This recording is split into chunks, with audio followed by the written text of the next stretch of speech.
Hey everybody, this is Amanda from Amanda's Budgets. I can't wait any longer. It's the end of the month. It's officially the 31st.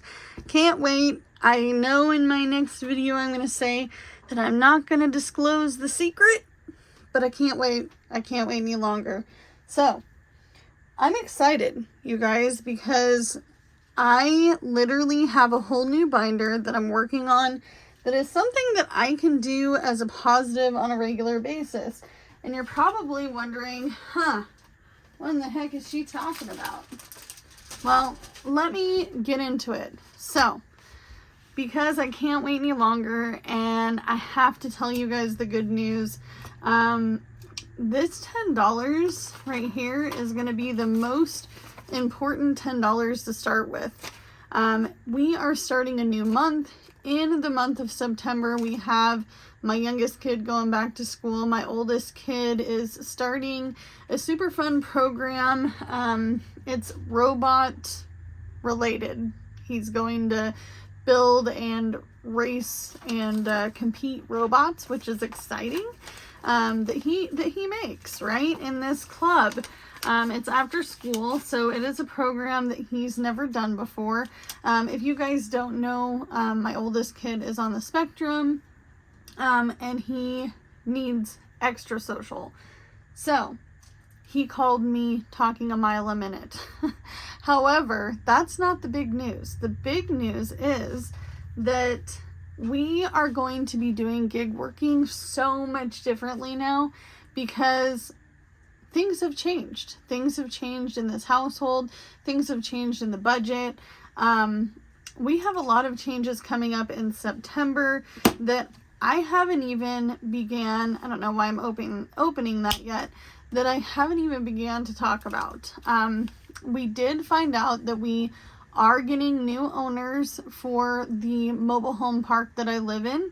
If you do not know, I live in a 1966 single wide. It's a 3-bedroom, 1-bath.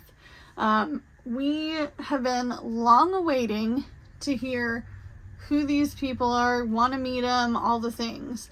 So, we don't know exactly what's happening with the park. We haven't heard anything quite yet. However, we were told that it's pretty certain, not 100%, but pretty certain that they want to continue to keep this a mobile home park. However, we've been putting money into this bank. That does not mean that we're going to stop. I think from here forward, no matter what I do financially, I need to always think of the fact that I don't own this land. I don't own this park. The 60, 70 some odd units in this park, they don't own this either. They don't own the land that they're parked on. So even if it's a complete disaster and they decide, hey, we're gonna rip all these out, they're old, we want to demolish them all and start this as something else, we need to be prepared, right? That's life, especially in this day and age. But this $10 is so important because this is going to be the start of a whole new Amanda's Budgets. Okay? This means that both myself and my husband are currently working. Jordan, my husband, got a job last week. It is the same job he was doing in the city. It is less pay, because it is local and our local area pays less an hour. But he has a job. He has already worked a few days. He has his days off. He'll start again next week with his first full week. I start my job officially next week as well. So that means that as of the 1st, that a lot of our gig working money is going to be freed up as additional money, or that is the hope, right? I did put in my budget.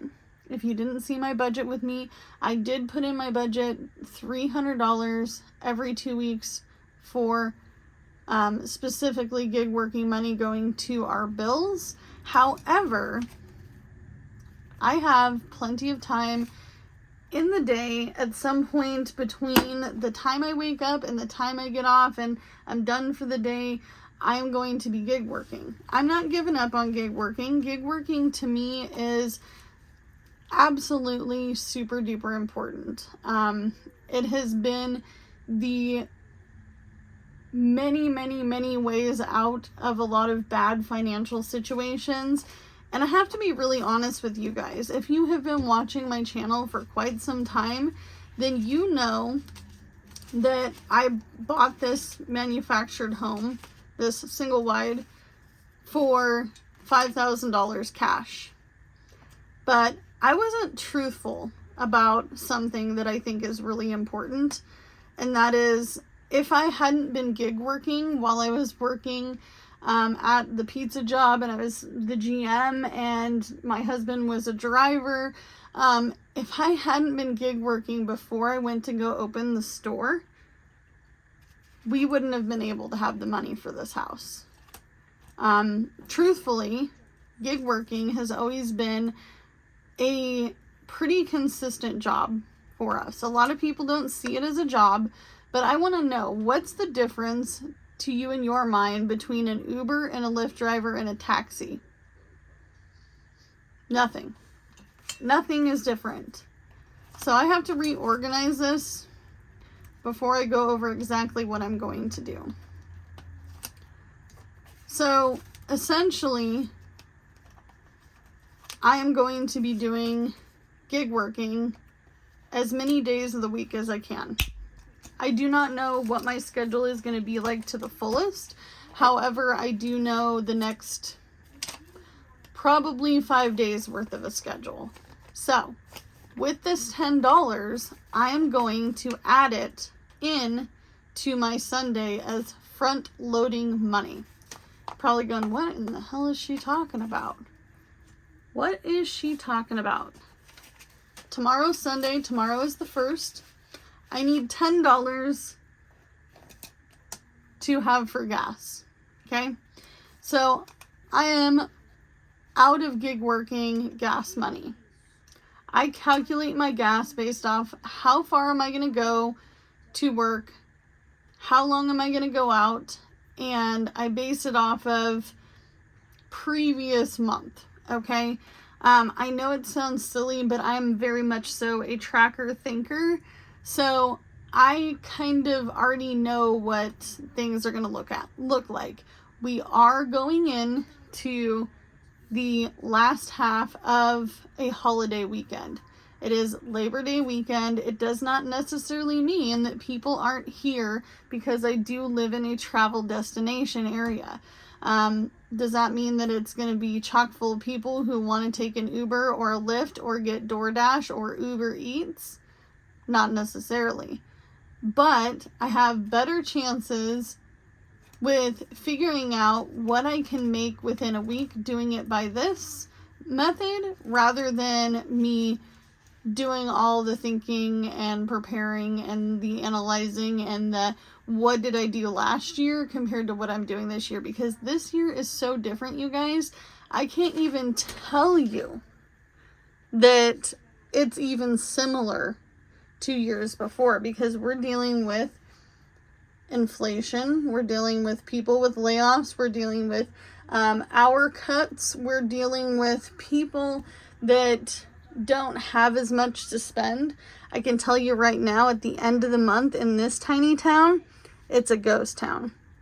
Okay, there's nobody in McDonald's, there's nobody in little retail shops, no one's walking around spending a bunch of money. However, we do live in a big area where, you know, people are getting paid at the first of the month. So I'm hoping between that and Labor Day weekend and us being a travel destination that we can make this week pretty stellar. So this is our starting money. How I will do this is, tomorrow is Sunday. I'm going to go get gas with this $10, and then I'm going to then put the receipt in here with the known purchase of $10 in gas. And then I am going to at the end of Sunday, go to the bank, cash my money out of all of my apps, put the money into this envelope, and then I'm going to decipher how much gas do I have for Monday and how much do I think I need. So then I will go, okay, so if I made $60 on Sunday, I'm going to go to Monday with another $10 in gas. So technically, I would only put 50 in here and then the other 10 into Monday. So that way I'm always rolling over gas money. And, you know, a lot of people had confusion over that. So that's how I do it. That's how I've been doing it for a long time. I have been doing gig working since, gosh, I want to say 2019, 2020-ish. I think end of 2019. Yeah, because I started with Instacart. A lot of people give me messages all the time. I want to start Instacart and I don't know, do you have any tips and tricks? The answer is I don't do Instacart anymore. The reason I don't do it anymore is because it is not the higher paying apps in my area. And not only that, but the batches are few and far between. So that means that during the pandemic, when everybody was masked up, they were sitting at home doing their thing. Yeah, it was busy then. I made thousands of dollars doing Instacart. Is it like that now? Absolutely not. But I try to pick the apps that work best in my favor. I know a lot of you guys would be like, hey, I would never pick up anybody. I know a few of you guys on here who watch my channel who have decided to try DoorDash and Uber and Lyft just to see what it's like. I know some of you guys are actually picking up people. Like, I don't know if she's okay with this, but I hope she is. But Diane, she's doing Uber and Lyft, and she's finding it favorable in her area as well. So it just depends. Everything is based off of your market, timing, whether or not your market has the financial backing to be able to do it. You have to choose what is going to work best for you. So I need to continue to gig work. I want to be able to build a future for myself. Do I think I can do that on the $14 to $16 average wage in my area? Absolutely not. However, our budget did not include my husband's pay. There is a few tricky things about Jordan getting paid. And let me tell you what it is. He will not get paid twice a month. He's only going to get paid once a month. So that's the trickiest part. However, he can borrow from his check. I don't really like doing that. I'm not a borrower. I'm not one of those. I never really ever liked the idea of getting cash loans even against my own check. I did work at a call center where I worked for one of the biggest companies in the world, and I could borrow from my check. I did have a training period where I did not get paid for 1 month, and I did borrow some money from that, but I was very young. I had 2 little kids, very, very little kids, and I needed cash. So I did borrow $500 for myself from that check. There is no penalties with this position that he has that would say, hey, like if you want to borrow money from your check, you have to pay a fee or anything like that, or a percentage. I know some apps do that, but his does not. It's just a straight borrow. But I'm not going to do that. We're going to keep things as it is. We might have to wait until next month to budget his paycheck in, but that's okay. It is what it is. I don't know what my paycheck is going to look like. I don't know what my paydays are going to look like. I do, however, want to mention something. I, for once, well, I guess Yeah, for once in my entirety of my adult life, I now work a job with differential pay. So that means if I work anything out of regular hours between 9 to 5, I get paid an extra $1 to $1.50, all the way up to $2 extra an hour, depending on when I'm scheduled. So that's nice. Does that mean that I'm excited because I'm getting paid an extra $1 an hour? No. I don't know that I'm getting paid that yet. I don't know what my schedule is going to be. However, I just know that I can only do what I can with what I got because this is all I have to work with. Let's start off the month of September with all this new stuff. Give it a try. See how far we can get. I can tell you half of this week should definitely be some pretty good gig working days, especially around the 5th when people get their Social Security, their disability checks, and they need groceries, or they need a ride to an appointment or something like that. So we're going to start off with $10.